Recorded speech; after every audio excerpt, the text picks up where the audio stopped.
Here we are with a video Welcome to Bubba's Cruise Concert. concert. Be sure to like and subscribe. I'm Brent, Bubba's brother. He's my sidekick. We are going to do a video about 5 mistakes that first-time cruisers make. Been wanting to make this for a while, and going to get straight to it. The first two we kind of combine because it's kind of hard to separate them, and that is don't book an older ship and don't do a short cruise. And why do you think that would be?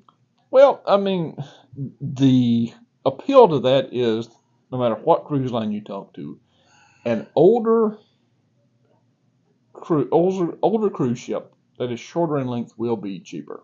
Every cruise line, the oldest ships are the hardest to book. Everybody wants the newfangled one with all the bells. So the older ships are going to be cheaper, which we're all about saving money. We're the two cheapest people in the world, but you don't want to skimp on your vacation in that area because it's not going to have the amenities. It's going to be old. It's going to be run out. Even when they fix stuff up, that helps a lot. But you still see a lot of sea wear and miles on it. And you could get more motion sickness on those ships. There's less technology. Generally, the staff is not as high up on the food chain.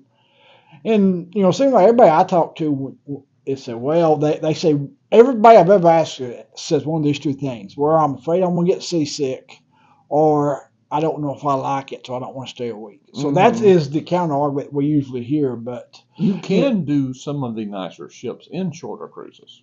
Yeah, you might get one like in the middle of the fleet or something like that. But in general, like when you're judging something, you want to judge something by that's brand new, not something more than likely 25 years old. It will be less people on these, but more likely when you will go on a new ship, there's going to be an awe factor to it. I mean, you're going to have all the amenities, roller coasters, carousels, splash pads are going to be better if you've got kids. I mean, everything. Yeah, 'cause even if you go on food options are better. Yeah, there's more. But if you go on one and you don't like it, then you're like, well, I don't want to go back to another cruise. That was, not great. Mistake. That's the mistake we made when we cruised early.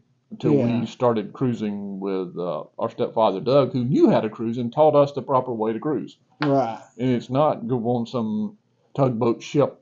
Just, you go on the nicer ships, and it changed our whole view of cruising. Right. And so, anything else on this one? No. I think the next one is don't do enough research.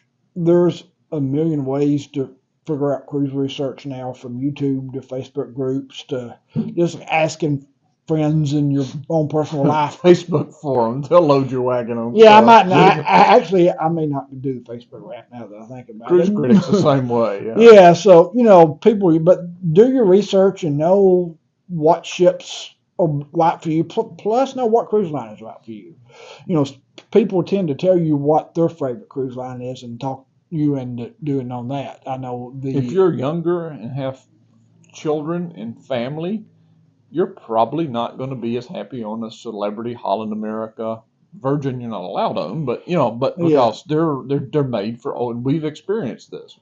Our son he made the best of it. He did not have near as many things to do, and there was no kids on board either. Right. So you're going to do your research on what ship appeals to you and your family. Yeah. When I was talking to the YouTubers Yankee in the South, I said, well, most people are going to tell you to do the favorite cruise line that they like, and even though I like Carnival, I told him I think I would suggest Royal Caribbean for him and his family. So that's the thing is to research and know which one's right for you, and know ports, know what to do in the ports, what not to do in the ports, and just all the research that comes with. Yeah, and with the ports, the main thing is safety. Don't do anything crazy. I mean, there was something that came out about how dangerous I think Haiti is right now. Right. So do your research. Yeah, but YouTube videos is always the way we suggest now. Yeah.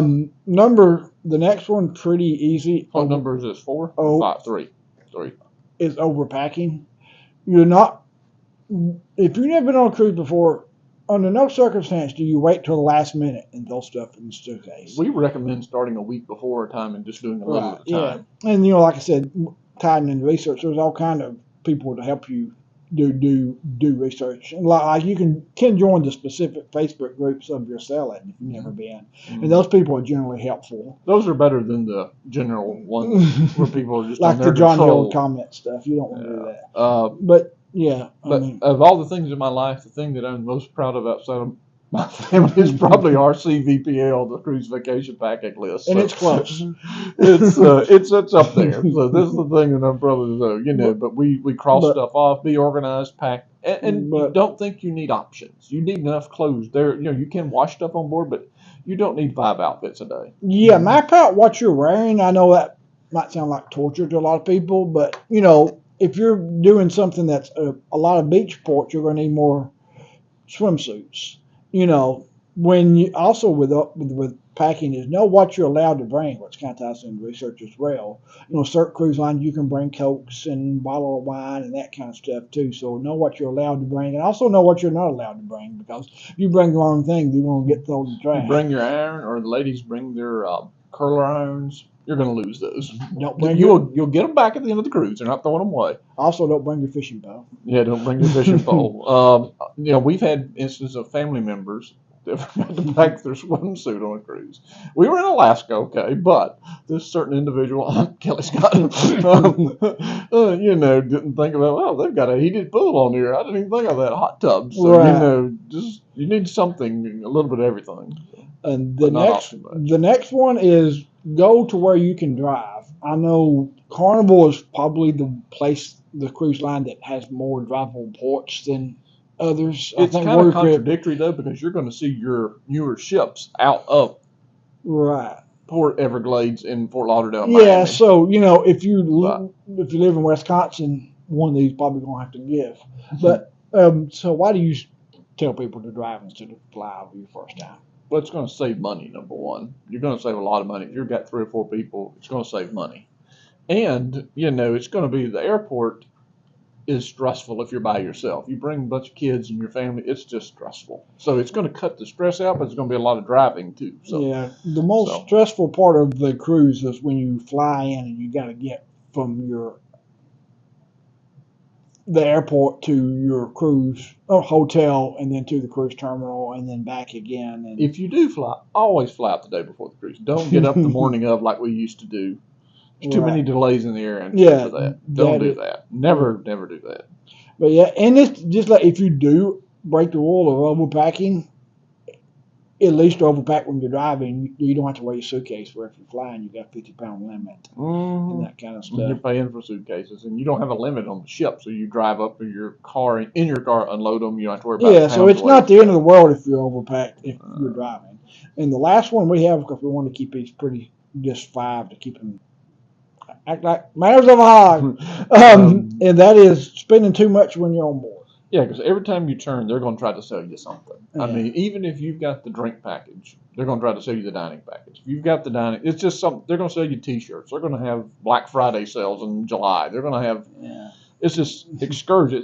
It's constant selling. So just be careful. Don't be the guy that gets up there at the end of the cruise, as we mentioned earlier, and say, I can't. There's no way I spent that much money, because you're just giving your C card out. You're not passing out $100 bills. Yeah, and if you are not aware, which this is talking to new cruisers, is how a cruise line works and how they want to trick you is your payments are due 90 to 120 days before the cruise. About 90. Yeah, typically like 90 days. So by the time you get to the cruise, you done forgot you spent that money.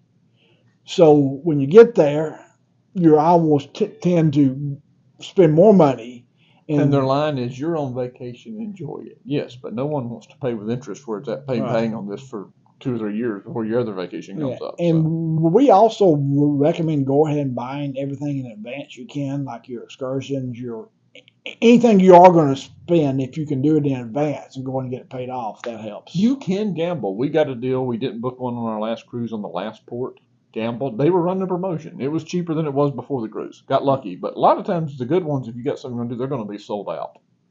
So it's a it's just too risky to do it off the ship too these days. I wouldn't do it. But yeah, those are kind of the 5. So in recap, we have the major one: don't book an old ship and don't go on a short cruise. 2 is do